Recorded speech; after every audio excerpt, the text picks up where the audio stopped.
यहोवा परमेश्वर आज फिर से तेरा वचन का प्रकाशन हमारे बीच आए।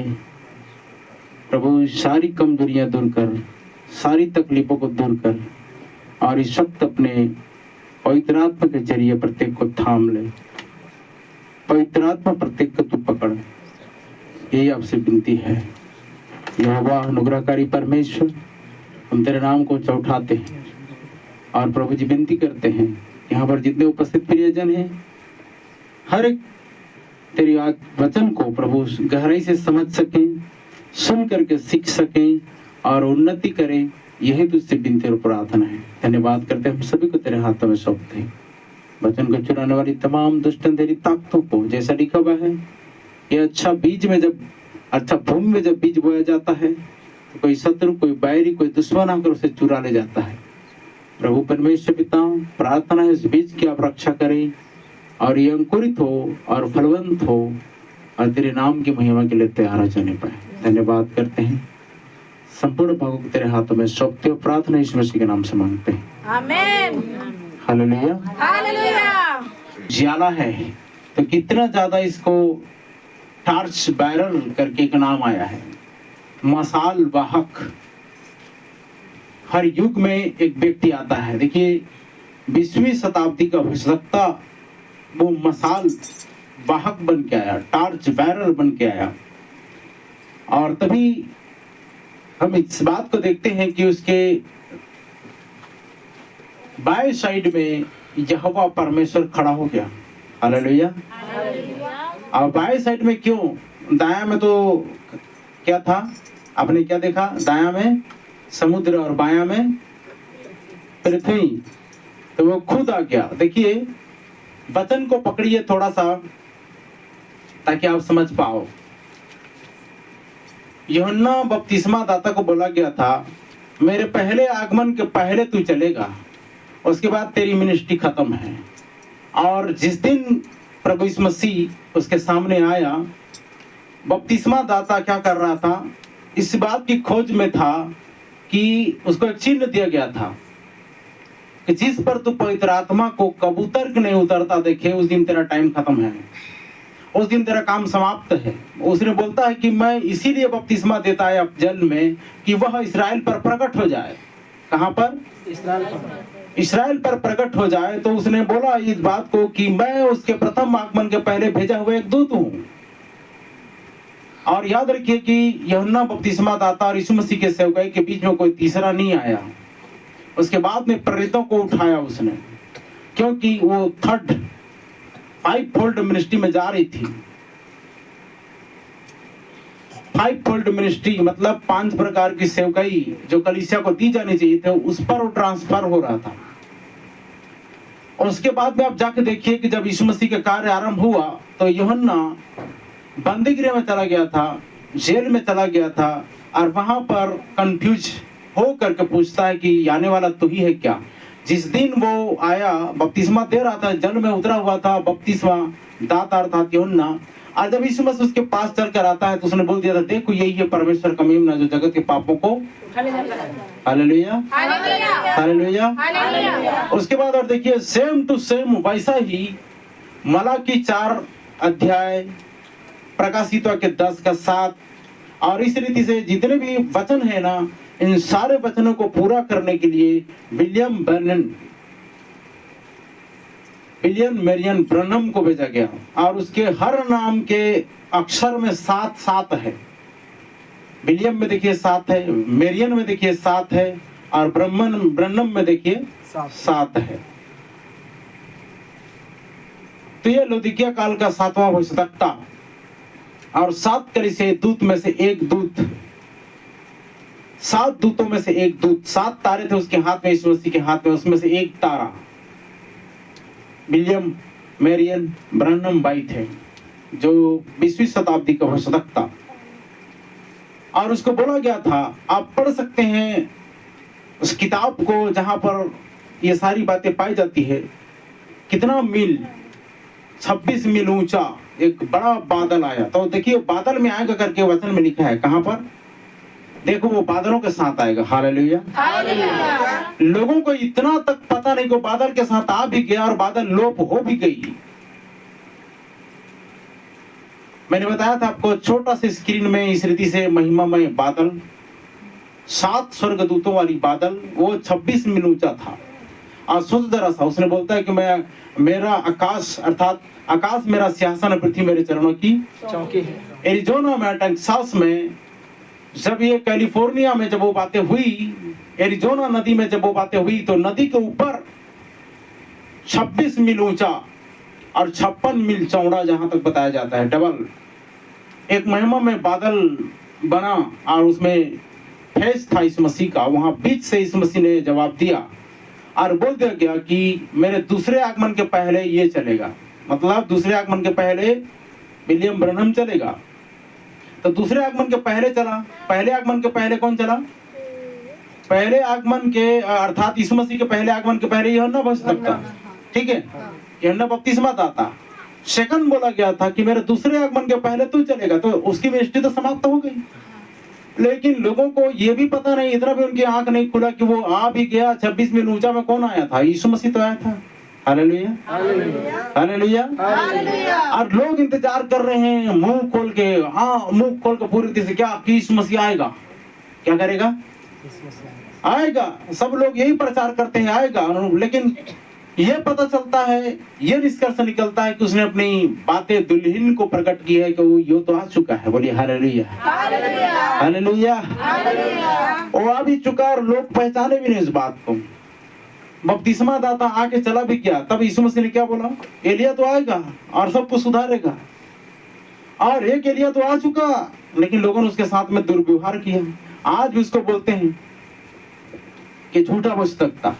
भाई उसकी बातें एक भी अगर पूरी नहीं हुई तब बात करो कि झूठा भविष्यद्वक्ता है। उसकी हर एक बातें कंप्लीटली पूरी हुई और अभी भी पूरी होती चली जा रही। बोले हालेलुया, क्योंकि उसमें खुद वो खुदा था, स्वयं आया हुआ परमेश्वर। और याद रखिए, भाई गवाही दे रहे थे ना, जब वो 5 रोटी और 2 मछली को जब मल्टीप्लाई कर रहा था तो वो सृष्टि करता था। बोले हालेलुया। लेकिन सारे लोग बोलते हैं कि यीशु शरीर में आया। अच्छी बात है, शरीर में आया, लेकिन याद रखिए जब वो शरीर में होकर भी जब सृष्टि कर सकता था, सृष्टि कर सकता है, तो वो कौन था जो 5 मछली और 2 रोटी को इस रीति से 12 टोकरियों में बदल दिया था और 5000 लोगों को खिला दिया था? वो कौन था? वो सृष्टि कर रहा था। 1 रोटी आप 2 सृष्टि करेगा तो इधर 1000 रोटियां निकलेंगी। वहां पर वो ऐसा तरल पदार्थ पेट्रोल का इंतजाम किया कि वो गाड़ी चलने लगी, क्योंकि गाड़ी बिना पेट्रोल की नहीं चलती, लेकिन परमेश्वर के वचन से वो चल रही। बोले हालेलुया। फिर सेवा करते का फाउंडर बिना मिट्टी तेल के कई दिनों तक खाना बनाया है, कई दिनों तक खाना बनाया। तो वचन में कहा गया है कि मेरे वचन से, मेरे मुख से निकले वचन से जिंदा रहेगा। बोले हालेलुया। केवल मुख से नहीं परंतु मेरे, अर्थात केवल रोटी से नहीं परंतु मेरे मुख से निकले वचन से इंसान जिंदा रहेगा। हालेलुया। तो उसी बात को हम पकड़ेंगे, उसी बात को हम लेकर के चलेंगे। तो देखिए, मैंने उस दिन पिछले बार हमने यहाँ पर रोका था। हमें विश्वास नहीं करते कि बाइबल स्पष्ट रूप से यहाँ बताता है कि वह जो जय पाता है उसकी दूसरी मृत्यु से हानि। हालेलुया। अब मृत्यु क्या है ये बताया था ना।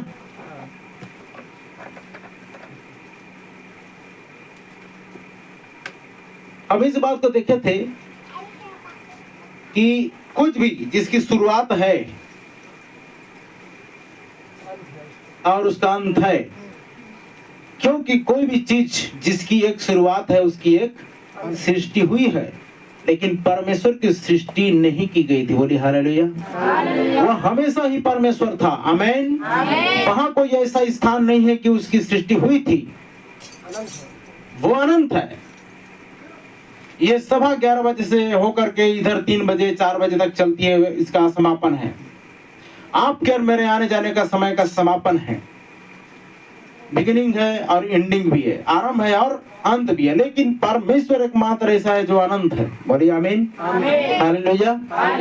केवल एक ही जरिया है कि हमारे पास कभी अनंत जीवन हो सकता है, वह यह है कि हमें उस सृष्टि का भाग बनना है।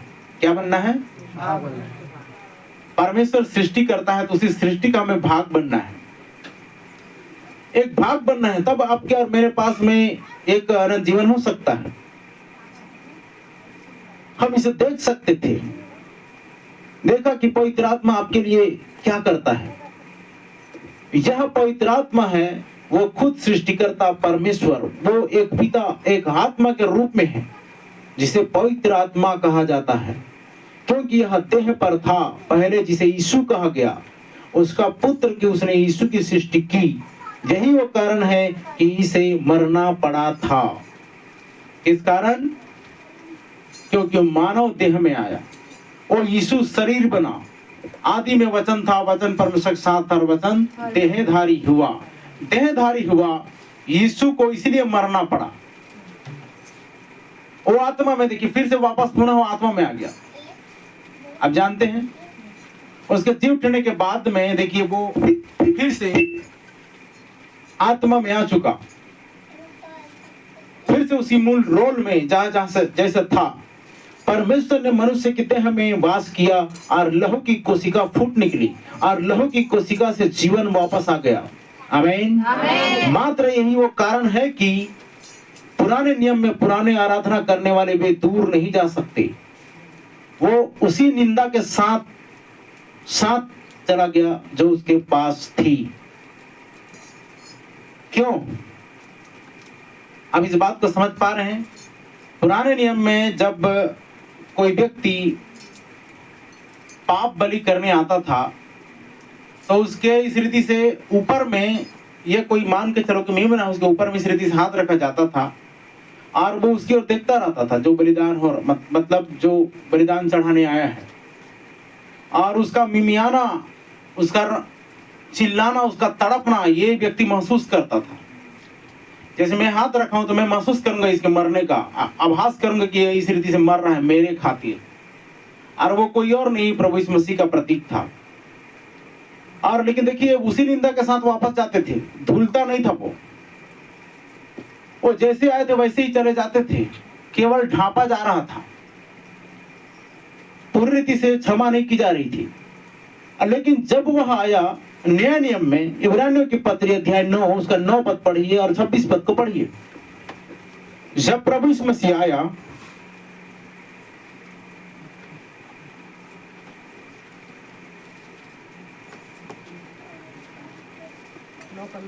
जी एक माइक लो। यह तंबू वर्तमान समय के लिए एक दृष्टांत है। यह तंबू वर्तमान समय के लिए एक दृष्टांत है, जिसमें ऐसी भेंट और बलिदान चढ़ाए जाते हैं, जिसमें ऐसी भेंट और बलिदान चढ़ाए जाते हैं जिनसे आराधना करने वालों के विवेक सिद्ध नहीं हो सकते। देखो, आराधना करने वाले के विवेक क्या नहीं होते थे? सिद्ध नहीं हो सकते। सिद्ध नहीं हो सकते। 26 पद, इसी का 26। हाँ। नहीं तो जगत की उत्पत्ति से लेकर उसको बार बार दुख उठाना पड़ता। नहीं तो जगत की उत्पत्ति से लेकर उसको कितनी बार दुख उठाना पड़ता। कितनी बार? बार। लेकिन एक ही बार बहाया ना। हालेलुया। एक ही बार बलिदान हुआ कि नहीं हुआ? तो यहाँ पर लिखा है कि उसको बार बार बलिदान होना पड़ता। पर अब युग के अंत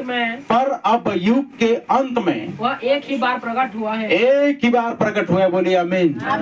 आगे, ताकि अपने ही बलिदान के द्वारा पाप को दूर कर दे। आमीन। अब पुराने नियम में उन्होंने एक मेमने को लाया, उसने इसे नीचे रखा, उसके ऊपर हाथ को रखा, वो आराधना करने वाले याजक गले को काटता है, वह लहू के बहने को महसूस करता है और मेमने के मिमियाने को सुनता है और वह मर जाता है, और वह महसूस करता है उसका छोटा सा शरीर ठोस हो चुका है और वह मर चुका होता था। वह जानता था कि ऐसा उसे होना चाहिए था, क्योंकि मेमने ने उसका स्थान लिया है। हालेलुया। समझ में आ रहा है? जब आपके सामने किसी का गर्दन काटा जाएगा और आप उसके लहू को महसूस करोगे, आप उसके कत्ल हो जाने को महसूस करोगे, आप उसके मौत को महसूस करोगे, तो इसका मतलब है कि अरे इसके स्थान में मैं मरना था। ये ऐसा महसूस, उसका शरीर सख्त हो जाता, उसका शरीर कठोर हो जाता, वो खून पानी बन जाता है, वैसे बोलते हैं ना। कोई तो मौत को देख नहीं पाते, ब्लड को देख नहीं पाते, चक्कर ऐसे ही आ जाता है खून देखने से।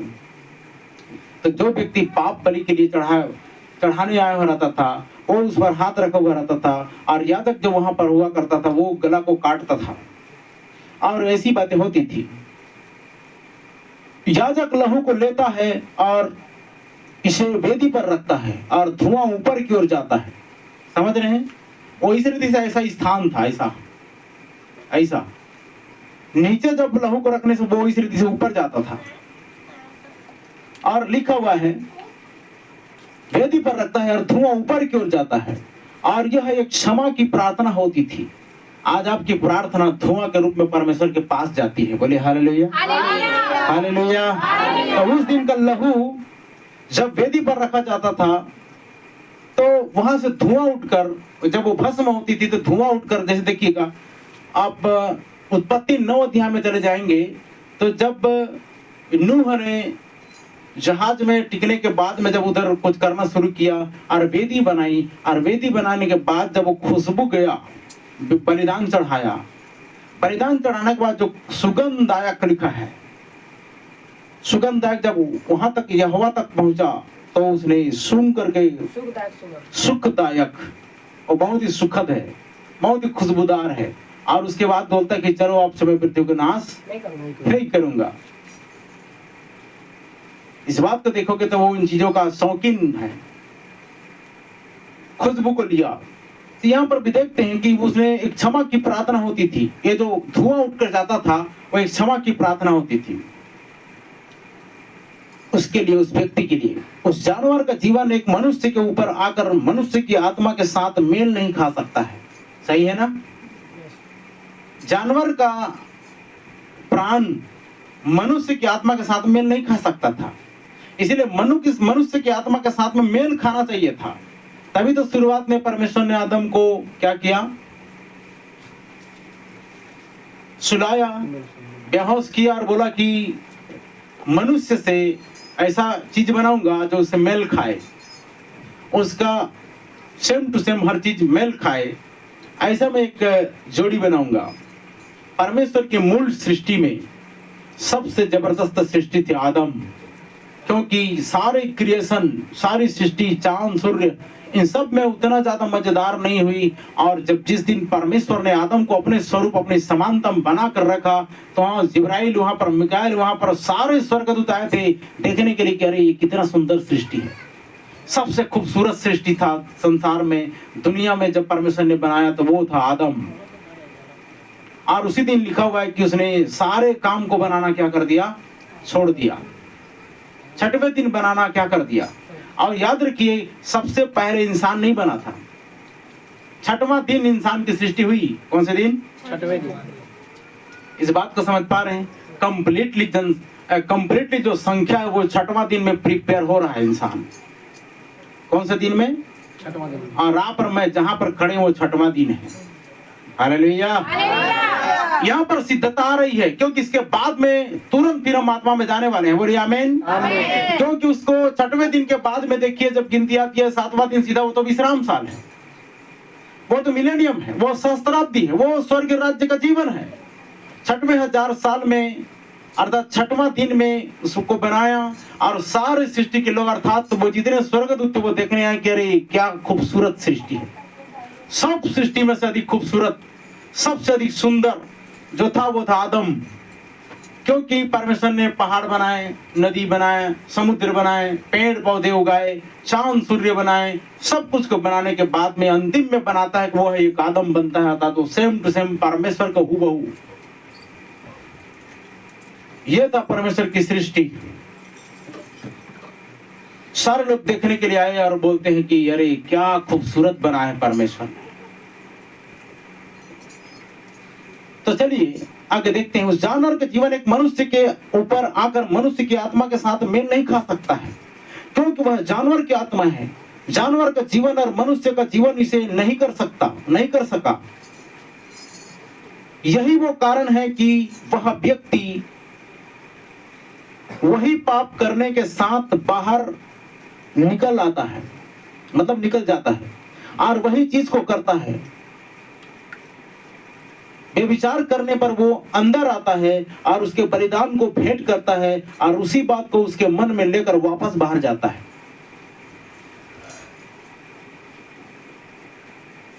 समझ रहे हैं?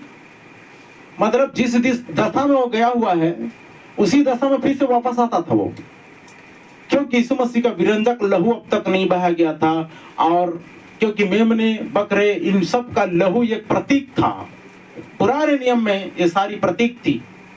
नए नियम में जब प्रभु यीशु मसीह बलिदान हुआ और उसके बाद जब विरंजक लहू आई, तो जो कोई भी जाए पाप बलि के लिए, मेल बलि के लिए, दोष बलि के लिए, वो पूरी रीति से सांप क्या था उधर से। हालेलुया, चलिए आगे देखते हैं।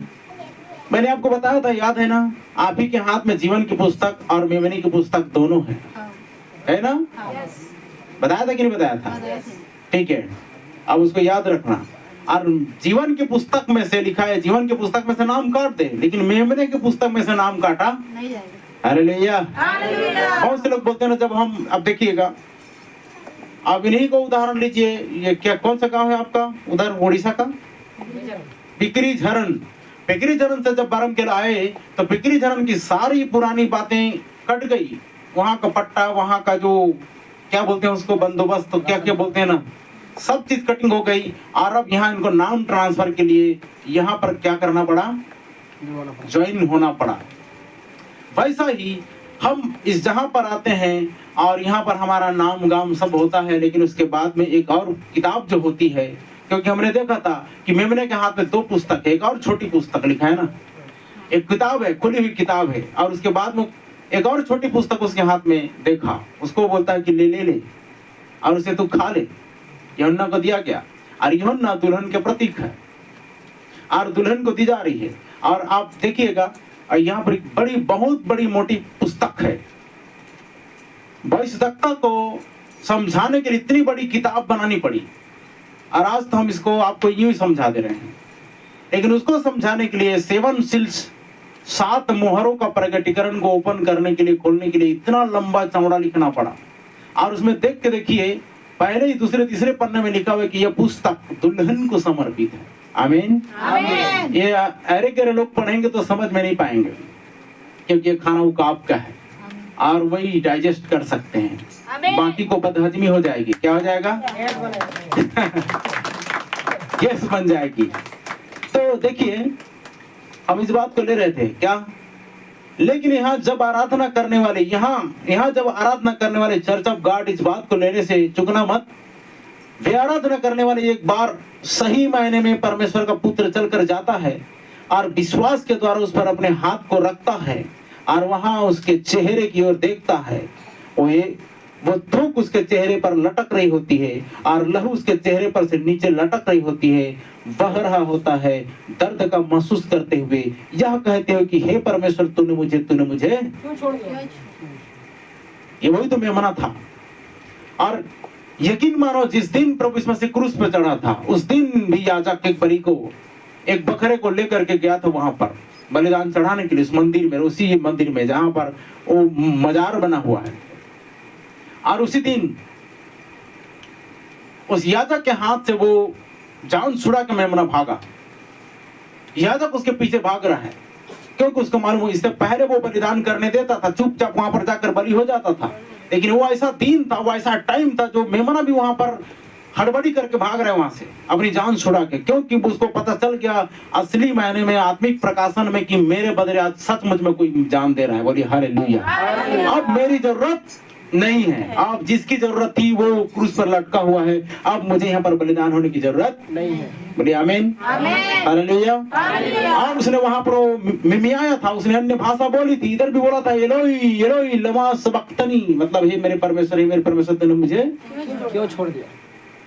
वहां भी तो अन्य भाषा बोला था इस मसीह ने, और इधर मेमना ने भी कुछ अन्य भाषा में बोला था।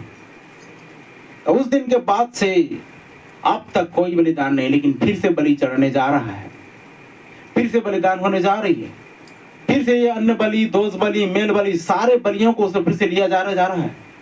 ये टाइम अब भी आने वाला है, लगभग आ चुकी। इस बात का महसूस कीजिए, यरूशलेम पर आपकी नजरें टकटकी लगाकर देखते रहिए, वहां का न्यूज ज्यादा से ज्यादा वहीं की न्यूज देखते रहिए। अगर सचमुच में आप रैप्चर से चुकना नहीं चाहते और 3rd वर्ल्ड वार से बचना चाहते हैं, थर्ड वर्ल्ड वॉर में ऐसा जबरदस्त धमाका होगा, लिखा है जगत के अब आरंभ से लेकर अब तक न हुआ और न कभी ऐसा खतरनाक धमाका होने जा रहा है। सोचो जरा सा, तेल की खानियां हैं नीचे, पेट्रोल की, डीजल की, खनिज की, अब नीचे एक बार बम लगाया जाए तो कितने फीट तक जाएंगे। कौन तो बोल रहे थे इधर कौन से उधर स्थान है जहां पर कोयला निकाल रहे हैं, वो जमीन नीचे क्या बोलते हैं, एक बार भूकंप आई तो जमीन धंस जाता है। कौन सी इधर बता रहे थे ना, हाँ एस्तर बता रही थी। ऐसा गांव में वो बिजनेस चला गया है कि वहां के लोग, नीचे कोयला है और ऊपर मकान बने हुए हैं, कब मकान नीचे धंसेगा मालूम नहीं। नीचे एक बम लगा दीजिए, कोयला निकाल के पूरी पूर्ति को खोखला कर दिए। क्या कर दिए? खोखला कर दिए। समझ में आ रहा है? जैसे बुजुर्ग होने से दांत झड़ते हैं ना, अब ऐसा ही ये पृथ्वी का बुजुर्ग टाइम आ गया है। अब इसको रिन्यूअल करने का समय आ गया है। किडनी खराब होने से नया किडनी लगाते हैं, नया हार्ट लगाते हैं, वैसा ही अब ये पृथ्वी को नया बनाने का समय आ चुका है। तभी उधर प्रकाशित के बोलता, देख मैं नई सृष्टि, नए आकाश, नई पृथ्वी करता हूं। आगे देखते हैं, उसने बोला था, हे परमेश्वर तूने मुझे क्यों छोड़ दिया? जब आप देखते हैं कि आपके लिए क्या दाम चुकाया गया है, यीशु मरा है, वह कौन था? वही तो इमानुएल था, परमेश्वर ही आपके स्थान पर मर रहा है। उसके बाद क्या होता है? तब आराधना करने वाले, जब लहू की कोशिका परमेश्वर के पुत्र के अंदर फूट निकलती है, तो लहू की कोशिका क्या बनाती है? और लहू की कोशिका क्या बनाती है? आप क्या हैं? आप क्या हैं? आप एक छोटी कोशिका हो। बोलिए आमीन। आमीन। हम भी एक छोटी कोशिका हैं जो आपके पिता से आती है। स्त्री के पास ही क्या बोलते उसको, हीमोग्लोबिन नहीं होता है। स्त्री के पास हीमोग्लोबिन नहीं होती है। वह स्त्री केवल अंडे का उत्पादन करती है। अंडे सेने की मशीन, अंडे को सेन कर तैयार करना होता है, लेकिन लहू पुरुष से ही आती है। बोलिए हालेलुया, बोलिए हालेलुया। यही वो कारण है कि वह बालक पिता के नाम को लेता है। किसका नाम लेता है? तभी तो बोला ना, मैं अपने पिता के नाम में आया हूँ। आमीन। माँ के नाम में नहीं। किसके नाम में? क्योंकि लहू किधर से आता है? जीवन किधर से आता है? अब देखिएगा, अब स्त्रियों के बारे में अगर हम थोड़ा जिक्र करेंगे तो ध्यान दीजिए, नीति वचन में चले जाएंगे, उसका 7 अध्याय और 31 अध्याय। 33 अध्याय में आदर्श पत्नी के बारे में लिखा गया है, आदर्श स्त्री के बारे में लिखा गया है। और 7 अध्याय को अगर आप पढ़ते हैं तो उसका मकसद अलग है, उसका इरादा गलत है। 5 अध्याय 6 अध्याय में भी उसका जिक्र है। 7 अध्याय में जाएंगे, 9 अध्याय में जाएंगे नीति वचन, उसके बाद सीधा 31 अध्याय में चले जाएंगे तो ये सब जगह में स्त्रियों का जिक्र है। 9 अध्याय को पढ़ेंगे तो क्या लिखा हुआ है कि बुद्धि ने अपना घर बनाया है। क्या बनाया है? और बुद्धिमान स्त्री के बारे में उधर 31 अध्याय में लिखा हुआ है। 5 अध्याय 7 अध्याय में अगर पढ़ोगे, 5, 6, 7 में, तो वहां पर एक स्त्री के बारे में लिखा हुआ है। देखिए 7 अध्याय को पढ़ेंगे तो क्या लिखा है?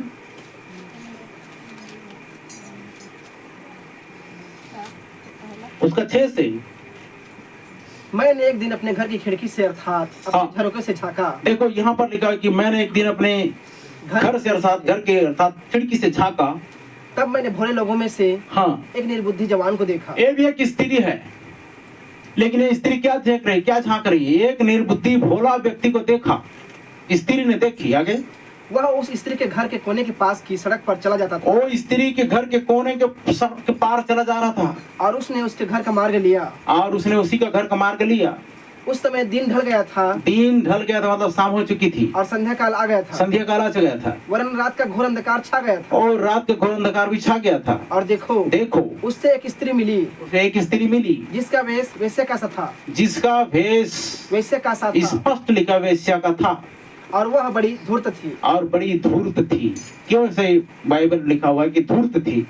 उसका मकसद अलग था, गलत था। आगे, वह शांति रहित और चंचल थी, और शांति रहित और चंचल थी, और अपने घर में न ठहरती थी, और अपने घर में नहीं ठहरती थी।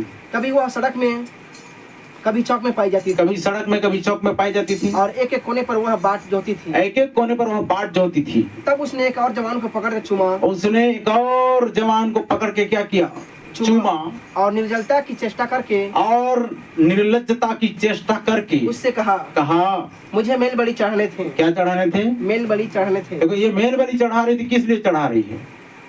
और मैंने अपनी मन्नतें आज पूरी की है। और मन्नतें मैंने आज पूरी की है, इस कारण मैं तुझसे भेंट करने को निकली हूँ। इस कारण मैं तुझसे भेंट करने को निकली। अच्छा, वो मन्नत मांग के जा रही क्या? मन्नत मांग के जा रही है और भेंट करने को चली गई है। आगे, मैं तेरे दर्शन की खोजी थी हाँ, मैं तेरे दर्शन की खोजी थी और अभी पाया है। अभी पाया है। मैंने अपने पलंग पर बिछाने पर हाँ, मिस्र के बेलबूटे वाले कपड़े बिछाए हैं। देखो भाई, ये पहले ही तैयारी कर चुकी है। और देखिए, अगर ऊपर आयत को पढ़ेंगे तो क्या लिखा हुआ है कि वो, और नीचे अगर पढ़ते जाएंगे तो साफ शब्दों में लिखा है, मैंने अपने पलंग पर बेल बूटे और मिस्र के बिछौने पर गंधरस और दालचीनी छिड़की है। बिछौने पर गंधरस और दालचीनी छिड़की है। और दालचीनी कितने लोग देखे हैं? बहुत ही खुशबूदार होता है नहीं?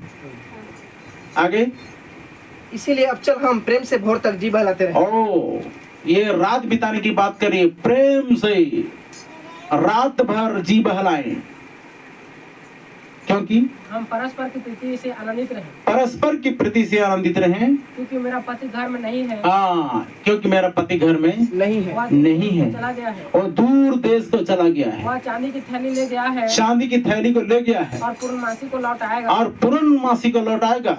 और ऐसी बातें कह कहकर हाँ, उसने उसको अपनी प्रबल माया में फंसा लिया प्रबल माया में फंसा लिया और अपनी चिकनी चुपड़ी बातों से हाँ, उसको अपने वश में कर लिया। कर लिया, वह तुरंत उसके पीछे हो लिया, तुरंत उसके पीछे हो लिया जैसे बैल कसाई खाने को जाता है। या जैसे बेड़ी पहने हुए कोई मूड ताड़ना पाने को जाता है। जी। अंत में उस जवान का कलेजा तीर से बेधा जाएगा। अंत में तो ये लिखा है कि उसके जवान का कलेजा तीर से बेधा जाएगा। वह उस चिड़िया के समान है जो फंदे बस। और वेग से उड़ जाती है। कुल मिलाकर के आप देख रहे हैं कि वो उसका पति कहाँ चला गया है, दूर देश को चला गया है, और ये इधर क्या कर रही है, मन्नत मानी है और तेरे दर्शन की खोजी हुई हूँ, ये स्त्री का जिक्र है। और 31 अध्याय में चले जाएंगे तो वहां पर वो उसका मकसद ऐसा नहीं है। देखिएगा, ये यहाँ पर उसका पति के प्रति वो विश्वास योग्य नहीं है। इधर ये स्त्री उसके पति के प्रति ये विश्वस्त नहीं है। तो कुल मिलाकर ध्यान दीजिएगा, ये किस बात को दर्शाता है? ये यीशु मसीह कलीसिया को दर्शाता है। इसको ध्यान से देखना कि जब यीशु मसीह वो दूर देश को चला गया है और आप इधर किसी और से तालमेल नहीं रख सकते। आपका दूल्हा और सिर पर वो योग होना चाहिए। आमीन, आमीन। तो बहुत सारे लोग बोलते हैं तुम्हारे चर्च में ओढ़नी नहीं ओढ़ते। भाई, हम बेविचार की संतान नहीं है, बेविचार नहीं है, हम कुंवारी हैं। जिस दिन प्रभु यीशु मसीह का प्रकट होना होगा, फेस टू फेस जैसे दिखेगा, उस दिन हम घूंघट लगाएंगे और उस दिन मंडप में बैठेंगे। और स्त्री कब घूंघट ढाकती है? मंडप में ढाकती है। इससे पहले वो सिर उगड़ा करके चलती है। हालांकि इधर आप किसी पति के पत्नी हैं और किसी के पत्नी के पति हैं, लेकिन इधर आत्मिक बातों को हम करते हैं तो उसी दिन हम घूंघट ढाकेंगे, जिस दिन प्रभु को देखेंगे, जिस दिन दूल्हे को देखेंगे, भेंट करेंगे मंडप में। और उसके बाद 31 अध्याय में चले जाइए। भली पत्नी कौन पा सकता है? भली पत्नी कौन पा सकता है? क्योंकि उसका मूल्य मूंगों से भी बहुत अधिक है। मूंगों से भी अधिक उसका मूल्य है। उसके पति के मन में उसके प्रति विश्वास है। उसके पति के मन में उसके प्रति विश्वास है। देखो, पति के मन में उसके प्रति, पत्नी के प्रति ये मतलब विचार नहीं कर सकती और यही रीति से कुछ भी ऐसा नहीं करेगी मुझे विश्वास है करके वो दूर देश को चला गया, विश्वास करके चला गया वो, और उसे लाभ की घटी नहीं होती। और उसे लाभ की घटी नहीं होती। वह अपने जीवन के सारे दिनों में उससे बुरा नहीं वरन भला ही व्यवहार करती है। भला ही व्यवहार करती है। वह ऊन और सन ढूंढ ढूंढ कर अपने हाथों से प्रसन्नता के साथ अपने हाथों से प्रसन्नता का प्रसन्नता के साथ काम करती है। वह व्यापार के जहाजों के सामान हाँ। अपनी भोजन वस्तुएं दूर से मंगवाती है और रात ही को उठ बैठती है जी, और अपने घराने को भोजन खिलाती है। रात ही को उठ पड़ती है और घर को भोजन खिलाती है। लेकिन इधर देखिए, और रात को उधर वो क्या कर रही थी, 7 अध्याय वाली क्या कर रही थी, आओ परस्पर हम आपस की प्रीति में, प्रेम में क्या करें, जी बहलाएं, क्योंकि मेरा पति चला गया है, चांदी का कटोरा लेके गया है और वो पूर्णमासी का लौट आएगा, इसलिए वो नहीं आएगा, नहीं आने वाला है। ये किस बात को दर्शाता है कि वो अभी आने वाला नहीं है, पूर्णमासी को आएगा। लोग बोल रहे हैं कि वो काफी दिनों के बाद में आएगा। तब तक हम क्या करते हैं, हम संस्था में ज्वाइन हो जाते हैं, हम ये तरह तरह की परेशानियों को अपने ऊपर आने देते हैं। आबेल मुझे मार वाला सिस्टम को लाने देते हैं, पहले पर लात मार देते हैं ताकि खुद का नुकसान हो जाए। और उस वक्त पुराने नियम में देखिएगा, जिस स्त्री को ब्याह किया जाता था उसके एक मुकुट दिया जाता था, उसमें मणि रहती थी और सिक्के जड़े हुए रहते थे, और उसको पहनने से वो रानी बनती थी।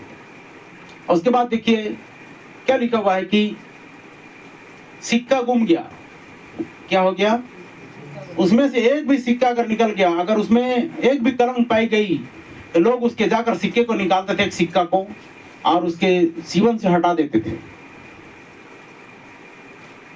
पुनः फिर से वो नहीं पाती थी। और मत्ती सुसमाचार में अगर आप पाओगे तो वहां पर लिखा कि एक स्त्री थी जिसने क्या की, झाड़ बुहार कर वो सिक्के को ढूंढना शुरू कर दी। वो क्या सिक्का है, हो सकता है आपके जीवन के प्रति विश्वास का सिक्का हो, विश्वासयोग्यता का सिक्का हो, जिसे आपको ढूंढना, आपको तलाश करना है, क्योंकि उसको मालूम है कि अब सुबह होने पर भोर को दुल्हा आ रहा है। इसलिए रातों रात क्या कर रही है, जब तक प्रभु यीशु मसीह नहीं आया है, जब तक उसका प्रकटीकरण नहीं हुआ है, तब तक रात ही में सिक्के को ढूंढ लो और सिक्के को लगा लो अपने मुंह। जब वो आए तो कोई भी दाग आपके अंदर में पाया ना जाए, कोई भी कलंक आपके अंदर में पाया ना जाए, और बेदाग पाया जाओ प्रभु यीशु मसीह के सामने, और वो उसी दुल्हन को एक्सेप्ट करेगा। नहीं तो एक भी लक्षण अगर पाया गया तो साइड करेगा वो। तो हम किस बात को देख रहे थे, यहाँ पर क्या लिखा हुआ है, रात को उठ बैठती है, और उधर वो रात को क्या कर रही है, एक स्त्री थी जो ऐसा कर रही है, लेकिन एक स्त्री को देखिए रात को उठ बैठती है और आगे और अपने घराने को भोजन खिलाती है, और अपनी दासियों को अलग अलग काम देती है, वह किसी खेत के विषय में सोच विचार करती है और उसे मोल ले लेती है। हाँ, और अपने परिश्रम के फल से दाग की बारी लगाती है, वह अपनी कटी को बल के फेंटे से कसती है और अपनी बाहों को दृढ़ बनाती है। वह परख लेती है कि मेरा व्यापार लाभदायक है, नहीं है। रात को उसका दिया नहीं बुझता, उसका अटेरन में हाथ लगाती है। अच्छा, उधर रात का दिया बुझ रहा है, इधर रात का दिया नहीं बुझता है। और चरखा पकड़ती है। वह दिन के लिए मुट्ठी खोलती है। हाँ। और दरिद्र को संभालने के लिए हाथ बढ़ाती है। अब सुनिए, आप बाद में जाकर उसको पढ़ लेना। ये जो जिक्र है, आप स्त्री के बारे में जिक्र बाइबल करती है तो इजबेल को देख लीजिए, सारा को देख लीजिए, मरियम को देख लीजिए, हन्ना को देख लीजिए, एस्तेर को देख लीजिए, बस्ती को देख लीजिए, ओरपा को देख लीजिए, रूत को देख लीजिए। सारी स्त्रियों का अध्ययन अगर करते हैं तो यहाँ पर इन सब का जिक्र है। जो इस श्रेणी में पाए जाते हैं उनका ये क्वालिटी है, 7 अध्याय वाली जैसी क्वालिटी नहीं। तो चलिए आगे देखते हैं। हम इस बात को देख रहे थे, लेकिन एक पुरुष से विवाह करने वाली महिला उसके नाम को लेती है, सही है ना? एक पुरुष अपने पिता का नाम को लेता है, लेकिन एक स्त्री अपने पति का नाम लेती है। हकीकत है कि नहीं है? आप किसका नाम लेती हैं? बाप का कि पति का? किसके नाम से जानी जाती है? पति के नाम। हाँ, वही तो बात है। तो स्त्री पति का नाम लेती है और पति जो है ना वो अपने पिता का नाम लेता है। तो जैसे देखिए, लहू की कोशिका किधर से उतरते चली आ रही है। अब आगे देखते हैं, बच्चों के कारण वह अपने पति का नाम को लेती है। वो बालक के लिए अंडे सेने की मशीन बनती है जो वह उस पुरुष के लिए जन्म देगी। एक मुर्गी एक अंडे को दे सकती है, लेकिन यदि वह किसी नर मुर्गे के साथ नहीं रही है तो उस अंडे में से बच्चे नहीं निकलेंगे। समझ रहे हैं? ऐसे ही अंडा वो दे सकती है, लेकिन उस अंडे का कोई मतलब नहीं जहां से चूजा बाहर निकलेगा ही नहीं। समझ रहे कुछ बात? यही है वो कारण कि आज वर्तमान में हमारे पास बहुत सी पुरानी ठंडी औपचारिक कलीसियाएं हैं। नबी कैसा किन बातों को घुमावदार बोला है ताकि लोग समझे इस बात को। स्त्री में अंडा हो सकता है, लेकिन जीवन पुरुष के द्वारा ही आता है, लहू की कोशिका बनाता है वो। तो इधर देखिए, औपचारिक कलीसिया, पुरानी कलीसिया, ये संस्थावादी कलीसियाएं जितनी भी हैं, ये क्या है? ये क्या है? इसी को तो समझना है। वे निकोलियन के विचार पर चले गए हैं और उनके पास सड़े हुए अंडे से भरे वे घोंसलों का एक झुंड है, और वे अंडे कभी भी बच्चे नहीं सींचेंगे और कभी भी वे अंडे बच्चे नहीं दे पाएंगे, उनकी मौत है। मैंने बताया था, एक मकई के दाने को अगर संकरित किया जाए, कलम किया जाए, ये सारे जितने उदाहरण हैं कलम किए हुए लोग, ये वो लोग हैं, साटे गए। फलवंत क्यों हो रहे हैं? मतलब वो किसका रस चूस रहे हैं? ओरिजिनल मूल जो जड़ है ना, अर्थात यीशु मसीह, उसी का जड़ को कलम किए हुए हैं आधा टहनी में, और वो लोग फलवंत हो रहे हैं। लेकिन एक दिन तो काटा जाना चाहिए, उसको छांटा तो जाएगा। आगे देखते हैं, तो ये संस्थाएं क्या कर रही है? सुनो प्रिय भाई बहन, आप भी, आपके आजू बाजू में जितने भी सारे चर्च हैं, परम के नाम कल बोल रहे थे ना, प्रेयर मीटिंग जब हुई तो कुछ लोग उनको ये सटने वाले, ये इस प्रकार के औपचारिकताओं में ले जा रहे थे। भाई ने कुछ जबरदस्त गवाही दिया, उन गवाही को आज देते तो मजा आता है कि नहीं है, जो वहां गवाही दे रहे थे। तो कहने का मतलब है कि इनको किसी ने इनवाइट किया और बाहर से पास्टर लोग आए हुए हैं, वो पास्टर लोग हमारा नाम जानते हैं लेकिन हम उनको नहीं जानते, ऐसा हो गया। वहां से आए हुए थे उन लोग, और संस्था वाले थे, सपोर्ट पाने वाले हैं, जो संस्थाधारी हैं वो वैसा काम कर रहे हैं। लेकिन याद रखिए, संस्थाधारी संस्था वालों को ही जन्म दे सकते हैं, लेकिन एक फ्रीडम फाइटर को ही जन्म दे सकता है। बोलिए हालेलुया। पवित्र आत्मा से भरा हुआ व्यक्ति नेक्स्ट जो तैयार करेगा, उसके अंदर में जीवन होगा। बोलिए आमीन। और जो संस्था वाले हैं उन लोग तैयार नहीं कर पाएंगे। अभी मैंने उदाहरण दिया कि वो एक मुर्गी बिना नर मुर्गे के साथ संपर्क में आए हुए अंडा दे सकती है वो, लेकिन अंडा देगी तो कोई मतलब नहीं, उसको सेने से भी कोई मतलब नहीं, क्योंकि उसमें वो घोला जाएगा वो अंडा, क्योंकि उसमें जीवन नहीं है। क्या नहीं है? और जीवन कहां से आएगा? नर मुर्गे से। नर मुर्गे अगर मुर्गी से मिली हुई रहेगी, और जो अंडा आएगा दोनों के मिलन से अंडा जो आएगा वो होगा असली अंडा, उसमें से असली चूजे निकलेंगे। तो वैसा ही परमेश्वर के प्रिय लोग, परमेश्वर के ओरिजिनल बेटे और बेटी जब आपस में स्थिति से मिलते हैं तो वहां पर एक जीवन आता है, और वो भी एक प्रोफेट हो सकता है, वो भी एक पास्टर हो सकता है। बाकी देखिए, आप जाके देखिए, एलिया उसका गुरु था, एलिसा उसका चेला था।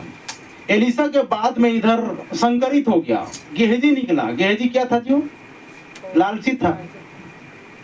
गेहजी विश्वास करके नहीं पाया गया, उसकी सेवकाई खत्म। इधर देखिए, मूसा के बाद में यहोशू और कालेब निकले, उसके बाद में मिनिस्ट्री खत्म। और कौन निकला? कोई तो नहीं निकले। वैसे 2 पीढ़ी 3 पीढ़ी तक जाती है, उसके बाद में फिर से वो अंधेरेपन में आ जाते हैं सबके सब। हाँ, यूसुफ के बाद भी कोई नहीं हुआ इधर। हाँ, एफ्रेम और मनश्शे 2 भाग में बट गए। तो वैसा ही होता है। तो हम क्या बोल रहे थे, इस बात को ध्यान से सुनिए। ये आएंगे और वो वैसे ही जन्म देंगे, लेकिन उनमें कोई जीवन नहीं रहेगा। अगर एक परमेश्वर का बंदा इधर सचमुच में पवित्र आत्मा पाया हुआ व्यक्ति है और इन शिक्षा को लेकर के चलता है, तो वास्तविक में जो जीवन उत्पन्न करेगा ना, वो परमेश्वर के लायक बनेगा। बोलिए हालेलुया, बोलिए हालेलुया। चलिए आगे देखते हैं। आप उनसे कुछ भी कर सकते हैं, उन्हें बिशप, डीकन और कुछ भी कहें, वे कभी भी विश्वासियों के पीछे जाने वाले चिन्हों पर विश्वास नहीं करेंगे। क्या लिखा है? विश्वास करने वालों में चिन्ह होंगे, वे विश्वास नहीं करेंगे। Bishop, reverend, deacon, overseer, general overseer, father, और ये क्या क्या बोलते हैं, ये सारे लोग जितने पदधारी हैं ये उन बातों पर विश्वास नहीं करते, क्योंकि वे कभी भी नर के साथ अर्थात यीशु मसीह के साथ नहीं रहे हैं। सही है, आप और मैं नर के साथ में हैं। हालेलुया। वे नर के साथ नहीं रहे हैं। वो मुर्गी ऐसे मुर्गी हैं जो नर मुर्गी के साथ में नहीं रहे हैं। नर मुर्गे के साथ में अगर रहते तो सचमुच में जो अंडा आती वो अच्छा अंडा आता, लेकिन वे कभी भी नर मुर्गे के साथ नहीं रहे। संस्था वाले नर अर्थात यीशु मसीह के साथ नहीं रहे। आप और मैं यीशु मसीह के साथ रह रहे हैं। बोले हालेलुया। तब तो हम उस जीवन को ला सकते हैं। आमीन। तो देखिएगा, वे यीशु मसीह के साथ नहीं रहे। यदि आप कभी भी उस परमेश्वर की सामर्थ्य के उस नर के गर्भधान हुए हैं, जब वो लहू की कोशिका वहां उस क्रूस पर फूट निकली थी और वह जीवन है जो उसमें था, नन्हा सा यहोवा, एक यह असाधारण सा लगेगा। आप जानते हैं हर एक जन एक चिन्ह के लिए देख रहा है। बोलते हैं ना, अगर तू बच सकता है तो कोई चिन्ह दिखा दे, अगर तू कोई प्रेरित है तो चिन्ह दिखा दे, अगर तू एक पास्टर है तो चिन्ह दिखा दे। यहूदियों ने क्या किया था? हर कोई कहता है मुझे एक चिन्ह दिखाओ। यहूदी ने कहा मत्ती 16:1 पढ़ो।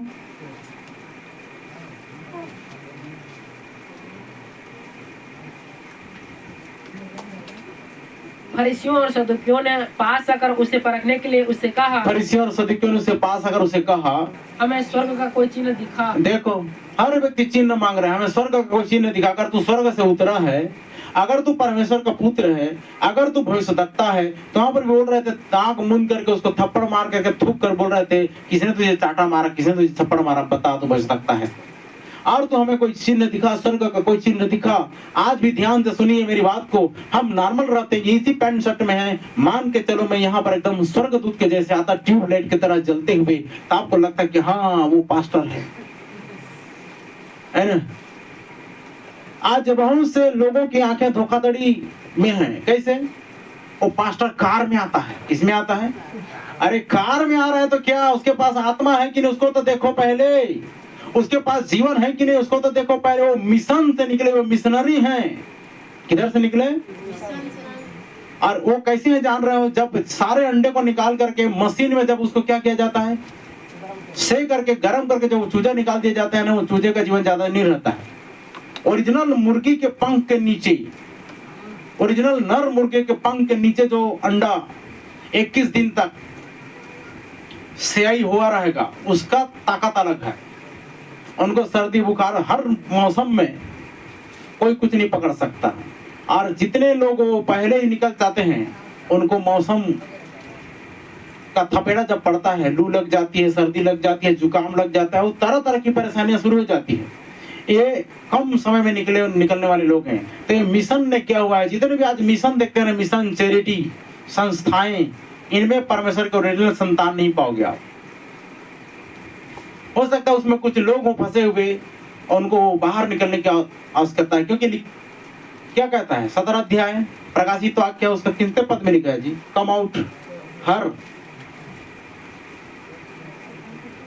उस स्त्री में से बाहर निकलो बोला गया है। पढ़ो।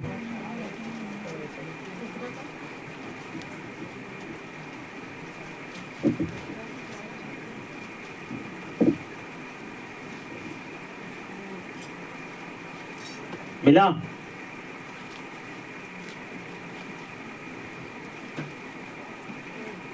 अठारह अध्याय 4 पद।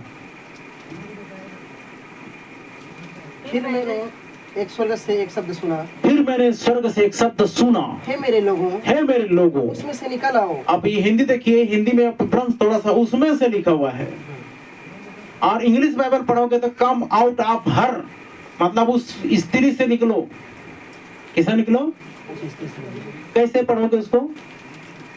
एक से पढ़ोगे तो समझ में आएगा। इसके बाद मैंने एक स्वर्गदूत को यह कहते सुना, स्वर्ग से उतरते देखा, जिसे बड़ा अधिकार प्राप्त था और पृथ्वी उसके तेज से चमक उठी। उसने ऊंचे शब्द से पुकार कर कहा, गिर गया, बड़ा बेबीलोन गिर गया, वह दुष्ट आत्माओं का निवास। सुनिए, जब उस वक्त 1 घंटा में गिरेगा बोला गया है, भविष्यवाणी क्या कही? 1 घंटे में अमेरिका गिरेगा। कितने घंटे में? मात्र 1 घंटे में। यही तो भेद बड़ा बेबीलोन है, यही तो बेबीलोन है आज का सिटी। उस समय था वो बाबेल, उसके बाद में पहले सबसे पहले था सिनार। हमने भेद बड़ा बाबुल का 7 खंड 9 खंड देखे, जिसको हमने अपने अध्ययन किया, उसी बारे में इसका जिक्र है। अमेरिका यहाँ पर कैसा घुसा हुआ है, ये चीन, रसिया, जापान यहाँ पर कैसा घुसा हुआ है। ये नबूकदनेस्सर के राज्य से जो जेंटाइल राज्य, जेंटाइल किंगडम आया, और उसका सोने का सिर जो था वो वहीं से स्टार्ट हुआ है सारी चीजें। तो इधर देखिए आप फिर क्या लिखा हुआ है, गिर गया, बड़ा बेबीलोन गिर गया, यह दुष्ट आत्माओं का निवास और हर एक अशुद्ध आत्मा का अड्डा और हर एक अशुद्ध और घृणित पक्षियों का अड्डा हो गया। क्योंकि उसके व्यभिचार की भयानक मदिरा, क्योंकि उसके व्यभिचार की भयानक मदिरा के कारण सब जातियां गिर गई हैं। सब जातियां गिर गई हैं। और पृथ्वी के राजाओं ने उसके साथ व्यभिचार किया। और पृथ्वी के राजाओं ने उसके साथ क्या किया, व्यभिचार किया। और कैसे? अब व्यभिचार करना सोना ही व्यभिचार करना नहीं है, मतलब उसके साथ आदान प्रदान करना, लेन देन करना भी व्यभिचार आता है। आत्मिक बातों को छोड़कर आप सांसारिकता में जा रहे हो, अमेरिका के साथ में आयात निर्यात कर रहे हो, कपड़े का बिजनेस कर रहे हो, वो चला जाता है साहब। अब वहां की वेशभूषा को देखिए, ये जितने भी ब्लू जीन्स है ना, ये ब्लू जीन्स वहीं का है। और जितने चाइनीज फूड देखिए वो कैसा इधर इंडिया में समाया है। जितने कटे फटे जीन्स है वो सब अमेरिका का है। आप उसको इधर ला रहे हो, आप अमेरिका का क्या रोल मॉडल हो, अमेरिका को इधर लेके घूम रहे हो, क्या कर रहे हो? चाइनीज फूड खाने का मतलब है कि हम चाइना को लेकर घूम रहे हैं इधर। और चाइना की इतनी सामर्थ्य को देखिए कि इधर घुसा हुआ है, अमेरिका कितनी वो सामर्थ्य को देखिए वो इधर घुसा हुआ है। और चीन, पुतिन, जापान को इतना देखिए, जापानीज क्या चीज है, टेक्नोलॉजी क्या है, made in Japan, made in China, made in America, made in India बहुत कम है कि नहीं है? जो मेड इन इंडिया है। और इंडिया ने क्या किया है इन दिनों में, इजराइल जा करके उनकी खेती बाड़ी का जो तरीका है ना, अब अंत समय में उनकी खेती बाड़ी का तरीका रह रहे, कुछ साल पहले 50 साल पहले जाते वहां, आज देखिए खाद डालना बंद कर दिए। क्या बंद कर दिए? इतना टेक्नोलॉजिस्ट आ गई, खाद डालना बंद कर दिए, गोबर खाद डालना बंद कर दिए खेतों में। पहले रात में भी 4 बजे उठ करके बैल को गाड़ी में फांदना है और उसके बाद में लोड करना है। गोलर वाला काम हुआ करता था, आज गोलर भी नहीं है क्या? नहीं है, ट्रैक्टर का जमाना गया। बहुत से लोग तो अपने खेत में खाद भी नहीं डालते हैं। तो सोचिए जरा सा कैसा हो गया है, प्लास्टिक का चावल, प्लास्टिक का पत्ता गोभी, प्लास्टिक के अंडे, और हर वो चीज अब प्लास्टिक का आना शुरू हो गया। खाओगे तो सेम टू सेम वैसा लगेगा, लेकिन इधर पता नहीं वो क्या करेगा बॉडी को। आगे क्या लिखा है, गिर गया, बड़ा बेबीलोन गिर गया, उसकी व्यभिचार की मदिरा से राजाओं ने क्या किया था, व्यभिचार किया, लिखा है ना। और आगे दुष्ट आत्माओं का नहीं, और पृथ्वी के व्यापारी उसके सुख विलास की बहुतायत के कारण, सुन रहे थे कि व्यापारी लिखा है ना। हाँ, पृथ्वी के व्यापारी उसके सुख विलास के कारण, क्या लिखा है, बहुतायत के कारण धनवान हुए, बहुतायत के कारण धनवान हो गए। फिर मैंने स्वर्ग से एक और शब्द सुना, स्वर्ग से एक और शब्द सुना, हे मेरे लोगों, उसमें से निकल आओ, कि तुम उसके पापों में भागी न हो, और उसकी विपत्तियों में से कोई तुम पर आ न पड़े। 22:6 प्रकाशित वाक्य 22:6।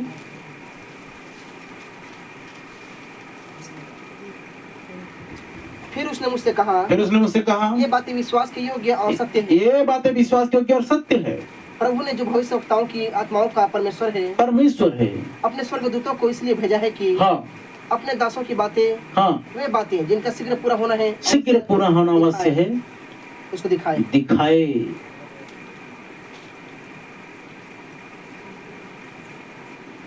शीघ्र पूरा होना आवश्यक है। तब आगे देखते हैं, ये हर कोई चिन्ह मांग रहे थे, तो प्रभु ने खुद बोला, मुझे आपको एक चिन्ह देने दो। परमेश्वर ने आपको एक बार चिन्ह दिया। क्या चिन्ह दिया? जब उन्होंने एक चिन्ह को मांगा, इस्राएलियों ने एक चिन्ह को मांगा, उसने नबी को बताया, यशायाह भविष्यद्वक्ता को बताया। यीशु मसीह के 800 साल पहले यशायाह भविष्यद्वक्ता भविष्यवाणी किया। यशायाह पुस्तक 9 अध्याय 6 पद को पढ़िए, क्या चिन्ह दिया गया। क्योंकि हमारे लिए एक बालक उत्पन्न हुआ, क्योंकि हमारे लिए एक बालक उत्पन्न हुआ, हमें एक पुत्र दिया गया है, हमें एक पुत्र दिया गया है, और प्रभुता उसके कांधे पर होगी, प्रभुता उसके कांधे पर होगी, और उसका नाम अद्भुत युक्ति करने वाला, अद्भुत युक्ति करने वाला, पराक्रमी परमेश्वर, अनंत काल का पिता, अनंत काल का पिता, और शांति का राजकुमार रखा जाएगा। शांति का राजकुमार रखा जाएगा। हो गया। बस मतलब है कि सुनो, एक कुंवारी गर्भवती होगी, ये लिखा है ना, और उसका नाम इमानुएल रखा जाएगा। इमानुएल मतलब परमेश्वर हमारे साथ। यही तो चिन्ह था, परमेश्वर इसी बात को चिन्ह दिया उस समय। और वो कब पूरा हुआ? यशायाह ने, भविष्यवक्ता ने बोला था यीशु मसीह के 700-800 साल पहले, और वो 700 साल बाद पूरा होता है उधर, 800 साल बाद पूरा होता है उधर, की एक सचमुच में कुंवारी गर्भवती हो जाती है और सारे लोग चकित हो जाते हैं। तो जब परमेश्वर का भविष्यवक्ता प्रोफेसी करता है, भविष्यवाणी करता है, तो उसको कंप्लीटली पूरा होना अवश्य है, परमेश्वर की ओर से है। तो इमानुएल जो था वो सबसे बड़ा, अब तक का सबसे बड़ा चिन्ह जो कभी दिया गया था वही था। जब परमेश्वर जो आकाश और पृथ्वी का सृष्टि करता है और उसने सौर मंडल को बनाया, वहां माउंट पलामोर पर खड़े होकर उस दायरे में से होते हुए उस ओर देखें, और आप 120 लाख वर्षों के अंतरिक्ष के प्रकाश को देख सकते हैं। क्या देख सकते हैं?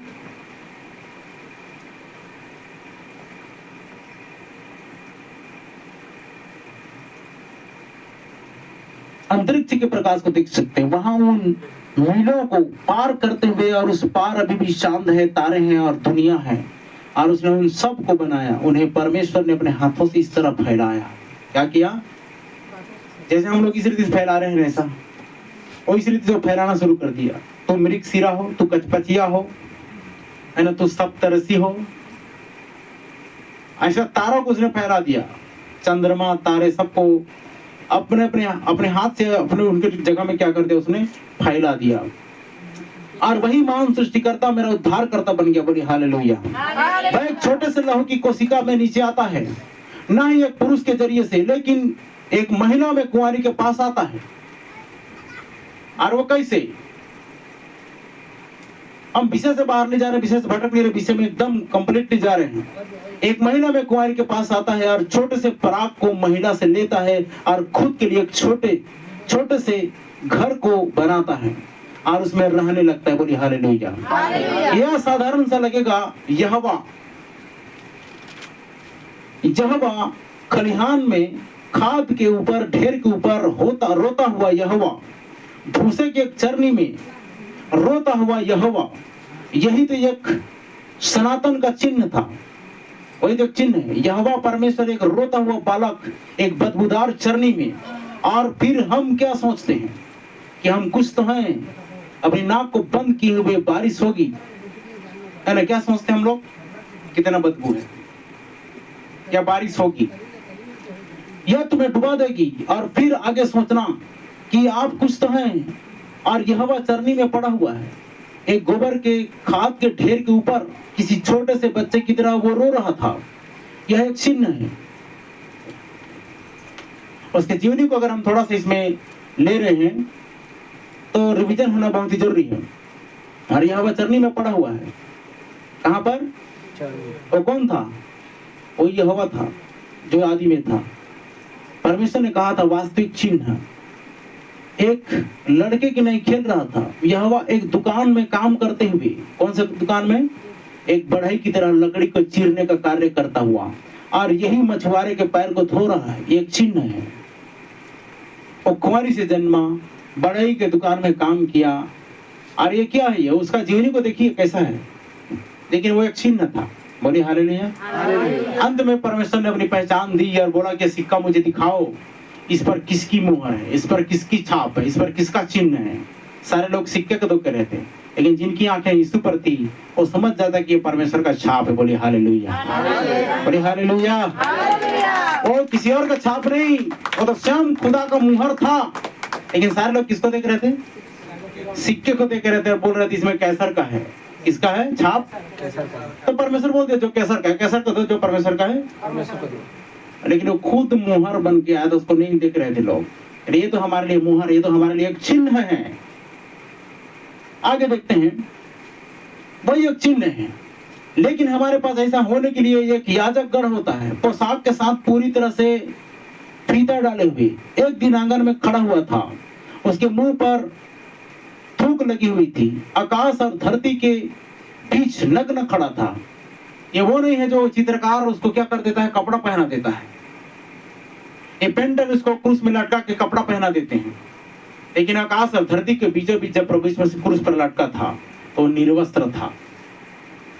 खुद सृष्टिकर्ता, सृष्टि ने उस दिन अपनी आंखें बंद कर दी, क्योंकि हमारा सृजनहार, हमारा सृष्टिकर्ता हमारे सामने नंगा है बोल करके। ऐसा नंगा चित्र नहीं दिखाया जाता, लोग उसको क्या कर देते हैं, ये पटुका बांधे हुए लपेट देते हैं, लेकिन वो स्पष्ट रीति से बताया जाता है कि वो निर्वस्त्र हो गया था। सोचिए, ये चिन्ह था, कहां पर खड़ा है, नग्न खड़ा था, एक शरीर में उसने क्रूस की लज्जा से को तिरस्कृत किया। यह मनुष्य का दिन था, है, अभी भी मनुष्य का दिन है, लेकिन एक ऐसा समय आ रहा है जो परमेश्वर का दिन आएगा, प्रभु का दिन आएगा। और लिखा है, प्रभु का दिन में आत्मा में आ गया। प्रभु का दिन जब आएगा तो पर मैं इधर शरीर में नहीं रहेगा, आत्मा में रहेंगे। बोलिए हालेलुया। ये मनुष्य का दिन अभी तक चल रहा है, लेकिन जिस दिन ये वन वर्ल्ड गवर्नमेंट जो आ रही है ट्रायंगुलर में, एक आंख जिसको मुस्लिम बोलते हैं दज्जाल आ रहा है। क्या आ रहा है? ये दज्जाल नहीं है, ये वन वर्ल्ड गवर्नमेंट आ रही है। और देखिए, एक बोली, एक भाषा, एक सिक्का चलाने की बात की जा रही है। ये सारे देश के लोग, जितने भी देश के लोग हैं ना, वो सब मिल करके एक खुफिया मीटिंग बना रहे हैं। और जितने भी राजा और बड़े लोग हैं, अडानी अंबानी जैसे लोग हैं, वो सब मिल करके पृथ्वी के राजा उसके साथ में विचार कर रहे हैं। वही तो है सब चीज। और लिखा है कि उसको क्या देंगे, अपनी पावर, अपनी सत्ता, सब कुछ दे देंगे पॉप को। और उसमें सिक्का जो बनाया गया है, लॉन्च करने वाले ही वो चीज को साइरस राजा, मतलब कुसरू राजा, और एक ड्रम्प का जो है वहां पर चिन्ह है सिक्के में, और उसी को पूरे दुनिया में छोड़ दी जाएगी, उसी को अपलोड किया जाएगा और वही सिक्का चलेगा। ये नोटबंदी खत्म, गांधीवादी नहीं चलेगी, अब चलेगा तो सिर्फ सिक्का चलेगा, यरूशलेम का सिक्का। तब तो वहां पर देखिए, यरूशलेम में जो वो सब तरफ से भेंट कलेक्शन करेगा, तो इधर से चावल थोड़ी लेगा इंडिया से, क्यों जी, चावल लेगा क्या? अगर चावल लेगा तो उसको कन्वर्ट करना पड़ेगा, अगर डॉलर लेगा तो उसको कन्वर्ट करना पड़ेगा इधर इंडिया के मतलब इंडिया की मुद्रा में। और इंडोनेशिया में जो कोई और चलता है उधर को लेगा तो सबको कन्वर्ट करना पड़ेगा। इसलिए सबका एक ही क्या होना चाहिए, एक सिक्का होना चाहिए, एक पैसा होना चाहिए। इसलिए इसकी तैयारी चल रही है। आप और मैं बराबर टाइम में है, आखिरी समय में है, और समय नहीं रहा। कल हम क्या बता रहे थे भाई, जो कुछ तेरे पास उसे थामे रहा, कहीं ऐसा ना कि कोई तेरा मुकुट तुझसे क्या कर ले, छीन ले। आपके पास जो है उसको थामे रहो, आपके पास में जो चीज है उससे थामे रहो। लिखा है, जो मलिन है वो मलिन बना रहे, जो धर्मी वो धर्मी बना रहे, जो पवित्र है वो पवित्र बना रहे। देख मैं शीघ्र आने वाला हूँ। क्या करने आने वाला हूँ? शीघ्र आने वाला हूँ। तो किसको देख रहे थे हम लोग इस वक्त? अब देखिए, लेकिन प्रभु का दिन आ रहा है। अब यहोवा मरता हुआ कुछ भी नहीं हुआ, यहोवा प्रार्थना कर रहा है, कुछ भी नहीं हुआ। यह सही है, यही एक चिन्ह है। सारे मनुष्य जानते होंगे तब यहोवा मर गया। क्या हो गया? कैसे? अब यीशु मारा बोलने से सब यकीन करते हैं, लेकिन यहोवा मारा बोलने से कोई थोड़ा सा अटपटा सा लगेगा लोगों को। लेकिन वो यीशु कौन था? वो तो यहोवा ही था। हालेलुया। चलिए देखते हैं। तब धरती हिलने लगी। जब वो मरा तो धरती हिल गई, चट्टानें तड़क गई, डोल गई, भूईडोल हुआ, आकाश आंख बंद कर लिया, तेज बारिश हुई, गड़गड़ाहट के साथ में बिजली कड़की।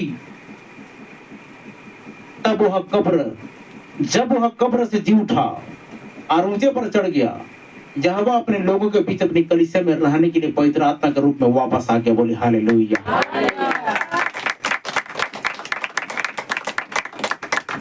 इस बात को कोई नहीं जान पाते। बहुत सारे लोग, बड़े से बड़े पास्टर, पादरी, चर्च खोल के बैठे हुए हैं।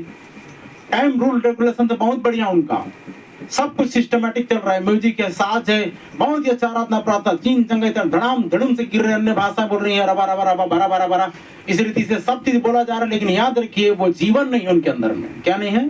जीवन नहीं। कई सारे चर्च में जाने से आपको डर लगेगा। क्यों? कि भूत प्रेत का अड्डा जैसा लगता है। सही है कि गलत है? एक भी भाषा का अर्थ बताने के लिए बोलते वहां पर किसी को खड़े होकर, उनकी बोलती बंद हो जाएगी। पिछले दिनों में जा रहे थे हम लोग रायगढ़ सेवा में, तो वहाँ बहुत सारे भाई बहन लोग आकर बोले कि हम लोग इतना अन्य भाषा होती है। मैं बोला बंद कर दो अन्य भाषा, क्या मतलब है अन्य भाषा का? अरे अन्य भाषा का इधर कोई अगर परमेश्वर अन्य भाषा किसी चर्च में देता है तो उसका ट्रांसलेटर किसी को जरूर खड़ा करेगा। बोली हालेलुया। मैं तो बोलता हमारे चर्च में अन्य भाषा करते प्रभु, तो उसका किसी न किसी एक व्यक्ति को तू ट्रांसलेट के लिए भी खड़ा कर, और नहीं तो अन्य भाषा कैंसिल। आगे देखते हैं, कलीसिया में वापस आ गए। यहोवा कलीसिया में से होते हुए चल रहा है। बोलिए आमीन। कहाँ पर चल रहा है? कलीसिया में। कलीसिया में चल रहा है। कौन सी कलीसिया में? डिनोमिनेशन में नहीं, ये ओरिजिनल कलीसिया में, the church of Lord Jesus Christ. बोलिए हालेलुया। आगे देखते हैं, यहोवा होठों के जरिए बोल रहा है, मन के विचारों को जांच रहा है, बीमारों को चंगा कर रहा है, इतना तक कि मनुष्य का खुद पर कोई नियंत्रण नहीं है। मनुष्य का खुद पर कोई नियंत्रण नहीं है। इंग्लिश में आकर वो ट्रांसलेट कर रहा है। यहोवा एक उस वेश्या के लिए नीचे उतर कर आया, उसे उठाकर खड़ा करता है, जहां पर वह इतनी गिरी हुई थी कि कुत्ते तक उसे नहीं देखे, और उसे प्रभु धोकर बर्फ की नहीं सफेद करता है। बोलिए हालेलुया। समझ रहे हैं किस बात को? 7 बार एक ही दिन में 7 बार पे विचार करने वाली मरियम को प्रभु यीशु मसीह ने धो दिया, क्योंकि उसी के घर में वो रह रहा था। समय आया, छुटकारा दे दिया। अब देखिए, जब उसने उसको धोया, सफेद बर्फ की नहीं सफेद करता है, शोषण की फूल की नहीं शुद्ध करता है। यहोवा गली में पड़े हुए एक शराबी को लेता है, जो पूरी तरह से उसके मुंह के ऊपर गंदगी पर मक्खियां भिनभिनाती हैं, उसे सुसमाचार प्रचार करने को लगाता है। सही है? एक शराबी व्यक्ति को, पियक्कड़ व्यक्ति को, जो गली कूचों में जिस पर कुत्ते भी पेशाब कर रहे हैं, ऐसे व्यक्ति को उठा लेता है और उसे सुसमाचार प्रचार करने के लायक बना देता है, एक पास्टर बना देता है। ये वही परमेश्वर है। जब वह धरती पर था तो यीशु का लहू हमें क्या करता है जी? सब पापों से शुद्ध करता है। आमीन। हमें साफ करता है। जब वह धरती पर था तो वह वहां सबसे गिरे हुए नगर में चला गया था। कौन सा नगर में? और वे लोग उसे सबसे गिरे हुए नाम को देते थे। उन्होंने सबसे बुरा व्यवहार उसके साथ किया। उसे गंदे नाम से बुलाया गया। क्या नाम से? कौन से नाम से?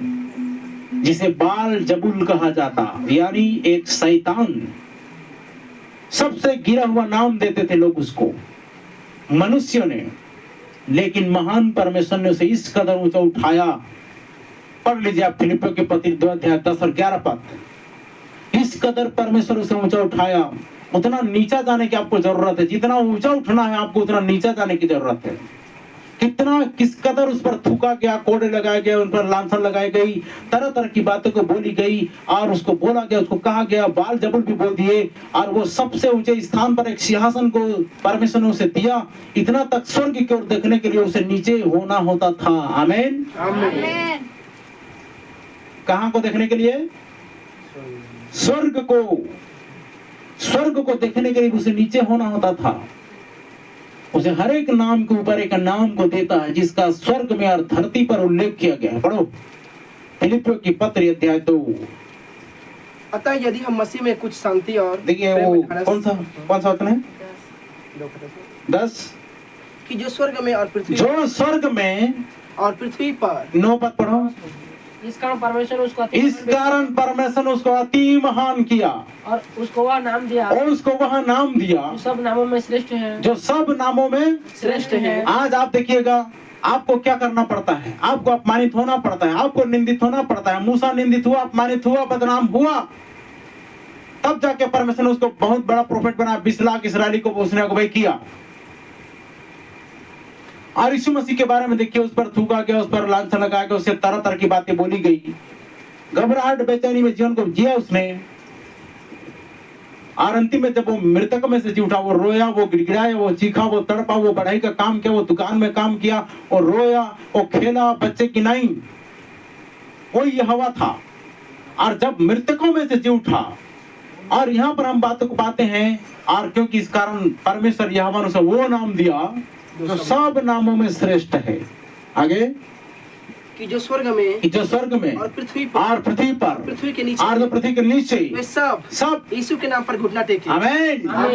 सब किसके नाम पर घुटना टेके? यीशु के नाम पर घुटना टेके। चाहे जो जगत में कोई भी हो, स्वर्ग में कोई भी हो, धरती के नीचे कोई भी हो, सब किसके नाम पर घुटना टेकेंगे? यीशु के नाम पर। आमीन। तो देखो किस कदर उसको दास बनना पड़ा, किस कदर रोना पड़ा, किस कदर वो इन सारे चीजों को, इन सारे पड़ाव से गुजरना पड़ा।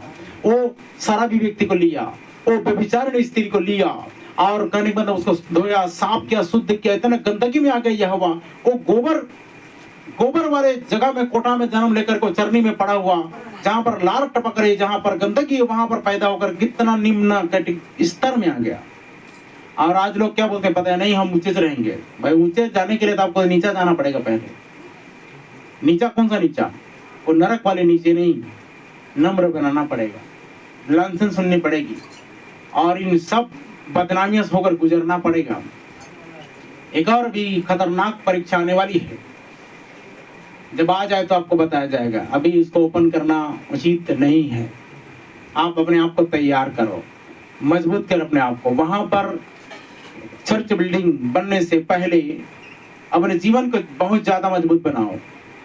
और आप सभी जानते हैं ये टाइम जो है अक्टूबर, नवंबर, दिसंबर, कितना खतरनाक टाइम रहता है, जानते हैं इस बात को?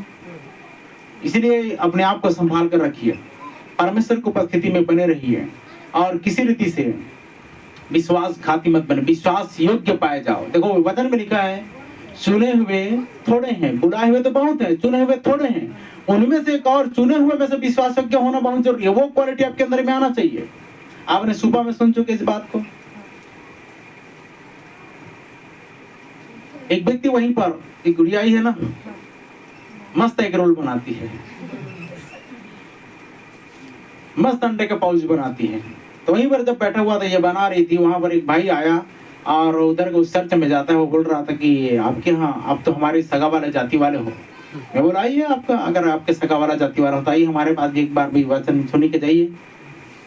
तो बोल रहा था कहीं भी जाओ वचन अच्छा मिलना चाहिए। तो सारे जगह में तो उल्टी टट्टी भरा हुआ है, तो किधर से जाओगे वचन? कहाँ से वचन सुनोगे सही वचन? तुम प्रोफेट बाजिंदर सिंह में लगे हुए हो, संधू मिनिस्ट्री में लगे हुए हो, अंकुर नरोला मिनिस्ट्री में लगे हुए हो। और इधर क्या पढ़ रहे थे? भाई ने क्या पढ़ा वचन संहिता में? सब अपनी भूमि का नाम अपने नाम के साथ रखते हैं। क्या? किसी का नाम भूरसी है तो भूरसीहा रख देंगे, है कि नहीं है? और क्या क्या क्या रखते हैं? जमीन का नाम भी अपने दादा के नाम पे रखते हैं ना, अपने नाम के अनुसार रख देते हैं जमीन का नाम। जमीन को भी ऐसा कोई नाम रखते हैं क्या?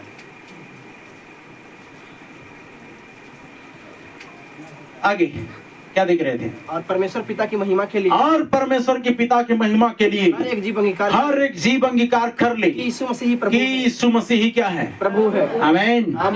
प्रभु यीशु मसीह प्रभु है। तो क्या लिखा इधर देखिए, सारे लोग टाइटल में देते हैं ना, क्या देते हैं? टाइटल में बपतिस्मा देते हैं। और नाम क्या है? टाइटल में बोल दिया, बहुत बड़ा बचतकता, अपने आप को बचतकता कहने वाला। नाम को नहीं देखते। पिता पुत्र पवित्र आत्मा संबोधन है, लेकिन नाम है यीशु मसीह। और एक बात को देखिए, जब उसने कहा कि मेरे नाम से दुष्ट आत्मा को निकालोगे, तो क्या वो नहीं बोल सकता मेरे नाम से बपतिस्मा दोगे करके? लोग नहीं, तो इसको कैंसिल करते हैं, लोग रिजेक्ट करते हैं और बोलते हैं कि नहीं, पिता पुत्र पवित्र आत्मा के नाम से देने के लिए बोला है। तो ठीक है ना भाई, नाम ढूंढो ना। आपके पिता का नाम क्या है? पिता है कि कड़वा है? पिता पिता बोलते हैं ना, पिता मतलब उधर की भाषा में, हल्बी भाषा में कड़वा होता है। राशन कार्ड में पिता का नाम किसी कुछ लिखा रहता है, ऐसा नहीं है कि पिता का नाम पिता रहता है। अगर किसी को बैंक ड्राफ्ट चेक दिया जाए, जाओ पिता का नाम में डिपॉजिट कर देना, तो क्या करेगा? जाकर जैसा लिखा हुआ है पिता का नाम, कैशियर पूछेगा, वहां पर जो अकाउंटेंट ने पूछेगा, ये पिता का नाम क्या है? पिता का नाम पिता क्या है? पिता का नाम पिता है। आपने एक फिल्म देखे होंगे, जब वो कोर्ट में जाता है, पुलिस स्टेशन में जाता है, उसने रिपोर्ट दर्ज करता है, तो उसमें लिखा हुआ रहता है किसके नाम पर केस करोगे? वो बोलता है भगवान के नाम पर। किसके नाम पर? तो टाइटल क्या है? सरनेम क्या है? अरे भगवान क्या? वो लिखना ही बंद कर देता है। तो पागल हो गया क्या? है ना, क्या नाम रहता उसका मालूम नहीं है? नहीं नहीं नहीं, भगवान का क्यों, किसने क्या उसने ये बोला था कि भगवान ने मेरा घर गिरा दिया आंधी के द्वारा, तूफान के द्वारा, भूकंप के द्वारा, इसलिए मैं उसके नाम पर केस कर रहा हूँ। किसके नाम पर? भगवान के नाम पर। तो कोर्ट में जाते तो भगवान का टाइटल होना चाहिए, इधर इधर किसी को बोलते हैं भगवान दास, क्या दास? भगवान दास। तो उसमें टाइटल में कुछ जुड़ना चाहिए ना, क्या जुड़ना चाहिए? सिद्धार्थ जुड़ना चाहिए, एक्का जुड़ना चाहिए, निराला जुड़ना चाहिए, लेकिन उधर कुछ है ही नहीं। तो बोलता है तुम सम कांजी लाल में, क्या बोलते हो? कांजी, कांजी भाई खुद वकील बन, चल लड़। तो उसका कोई जाति सरनेम टाइटल कुछ नहीं, नाम है। उसने बोला कि मैं पिता के नाम से आया हूँ, बोलिए आमीन। और वहां पर लिखा कि मुझसे मेरे नाम से जो कुछ तुम मांगोगे मैं तुम्हारे लिए करूंगा। तो नाम में बपतिस्मा नहीं दे रहे हैं, तो सुनिए उनको बोर्न अगेन नहीं हो पा रहा है, वो फिर से नया जन्म नहीं ले पा रहे हैं। और तभी तो बोला क्या उधर, अगर मरियम अगर ऐसा स्वर्ग की रानी बन जाती और सारे लोग जितने रोमन कैथोलिक वाले हेवन ऑफ क्वीन बोलते हैं, मतलब स्वर्ग की रानी, और सब उससे प्रार्थना करते हैं ताकि अपने बेटे को बोलेगी करके, तो वो उधर उस लाइन में पतरस के भाषण में खड़ी नहीं होती बपतिस्मा लेने के लिए। वो मरकुस, वो मत्ती जिसने पिता पुत्र पवित्र आत्मा का नाम से बपतिस्मा दो करके उसने सुन करके लिखा, वो खुद खड़ा नहीं होता 3000 के लिस्ट में।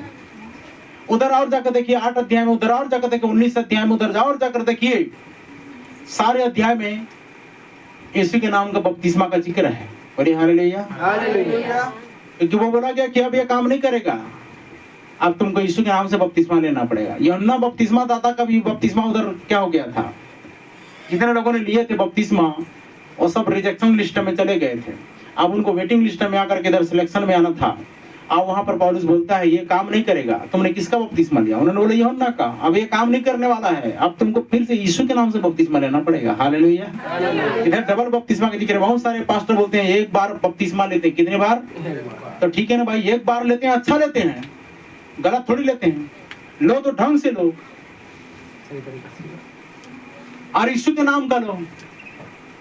अब ट्रिनिटी में लोगे, डुबकी का लोगे और 3 बार डूब कर लोगे या छिड़का कर लोगे तो चलेगा क्या? नहीं, उधर तो पकड़ में आ जाएगा ना, कलम के लोग पकड़ जाएंगे। तो क्या देख रहे थे?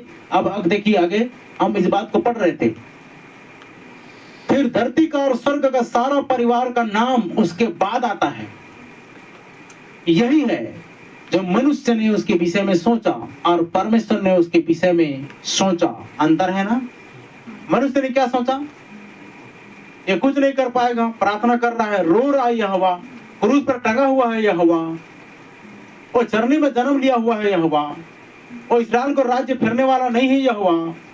ऐसा टाइप का सारे लोगों ने सोचा। लेकिन परमेश्वर ने क्या सोचा? इधर देखो, वो सब नामों में श्रेष्ठ नाम दिया गया कि जो स्वर्ग में, जो पृथ्वी पर, जो पृथ्वी के नीचे, सब यीशु के नाम पर क्या टेकें?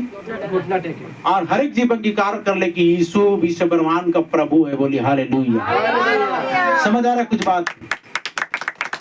अब आगे देखते हैं।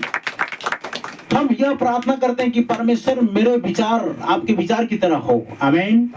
हम सबको प्रार्थना करना है कि प्रभु मेरे विचार आपके विचार की तरह हो जाए। बोलिए हालेलुया। उसी दिन जब मेल खाएंगे, उसी दिन जब आत्मा से मेल खाएगी, तो वचन का एक एक अनुवाद आप समझ पाओगे, वचन का एक एक रेफरेंस आप समझ पाओगे, क्योंकि खुद खुदा आपके अंदर में आ जाएगा। उसी को बोला जाता है पवित्र आत्मा का बपतिस्मा।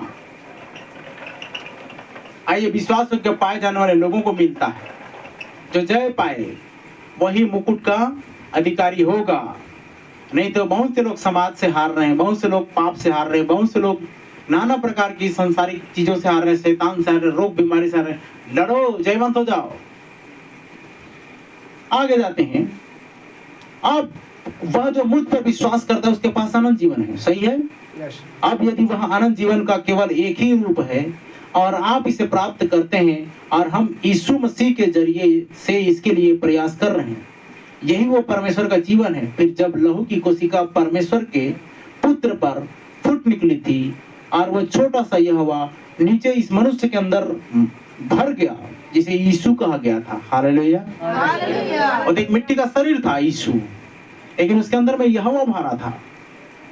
वैसा ही आपके, इसमें बोल रहा था ना, आंख को देखोगे तो वचन, कान को देखोगे तो वचन, गले को देखोगे तो वचन, सीनों को देखोगे तो वचन, जहां कहीं पर बॉडी को देखो वचन ही वचन होना चाहिए। बोले हालेलुया। और गीत है ना, वचनों के श्रृंगार से अपने दिल को सजा ले। वचन से अगर श्रृंगार नहीं करेंगे तो छूटने वाले हैं। कुलुस्सियों की पत्री 2 पद पढ़िए।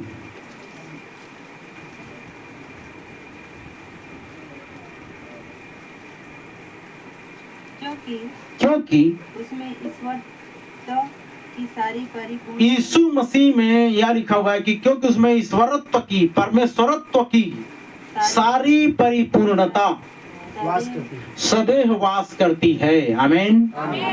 मतलब वो खुद यहोवा था। तभी लिखा है जब हम पापों की क्षमा के लिए उस लहू को स्वीकारते हैं, वह आत्मा किसी मनुष्य पर नहीं थी बल्कि परमेश्वर पर। हालेलुया। बाइबल ने कहा परमेश्वर का लहू। हालेलुया। किसी ने कहा यहूदियों के बारे में कुछ मत कहो क्योंकि वह एक यहूदी था। कौन? यहूदी था ना, ऐसे बोलते हैं, लेकिन याद रखे वो यहूदी नहीं था और न ही वह अन्य जाति था, वह परमेश्वर था। परमेश्वर। हालेलुया। और न यहूदी था और न अन्य जाति, वो खुद परमेश्वर था। बोलिए आमीन। और याद रखिए अगर उसकी कोई जाति होती तो यहाँ पर मैं जाति, ये सब जितने लोग आज जातिवाद में लड़ते हैं, जाति को बोलते हैं, इसका मतलब तुम्हारे अंदर में क्या है? जब किसी धर्म की बात करते हो बहुत से लोग बोलते हैं ना, हमारे हिंदू भाई लोग क्या बोलते हैं, ये जितने भी लोग हैं ना छोटे जाति के लोग सब यीशु मसीह में चले जा रहे हैं। तो भाई किस बात का घमंड है? जा रहे तो तुमको तो घमंड नहीं होना चाहिए। अगर वो जा रहे हैं तो उनकी स्वेच्छा से जा रहे हैं, उनकी मर्जी से जा रहे हैं, उनको अच्छा लग रहा है तो जा रहे हैं। अगर यही अच्छाई अगर उसमें रहती तो इधर कन्वर्ट डाइवर्ट होने की क्या जरूरत है? वहीं पर रहते।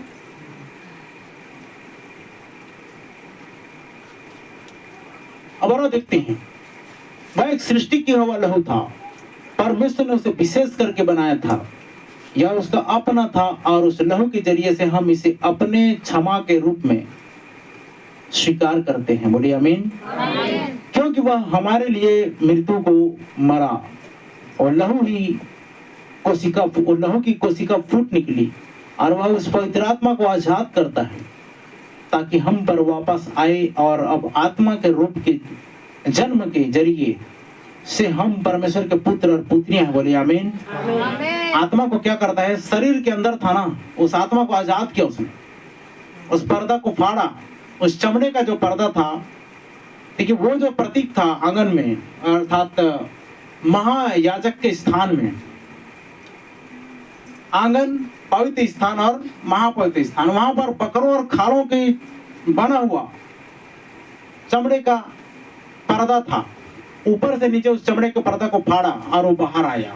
उसी रीति से इस चमड़े को जो शरीर रूपी था, यीशु मसीह शरीर रूपी था, उस चमड़े को फाड़ा और आत्मा बाहर आया। और लिखा है परमेश्वर आत्मा है। बोलिए हालेलुया। क्या है वो?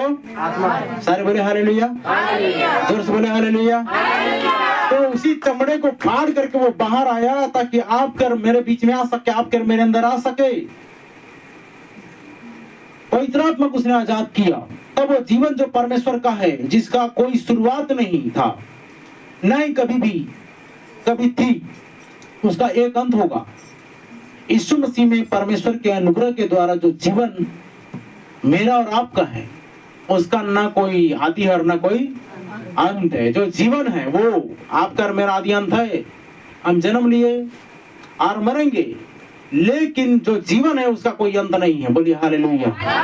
उसी को तो बोला गया आनंद जीवन, जो कोई मुझ पर विश्वास करता है वो मर भी जाए तो भी जिएगा।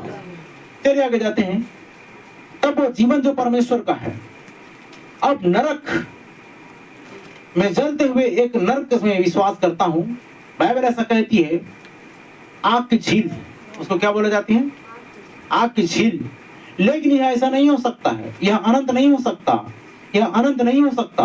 अनंत शब्द को न कहें, एक सनातन के लिए नरक अब यह शैतान और उसके दूतों के लिए तैयार किया गया है। एक सनातन का नरक, ना ही एक अनंत है वो। अब बाद में वो प्राण ऐसा करने पर वहां पर 1 करोड़ वर्षों के लिए उत्पीड़ित किया जा सकता है, जितना हम जानते हैं।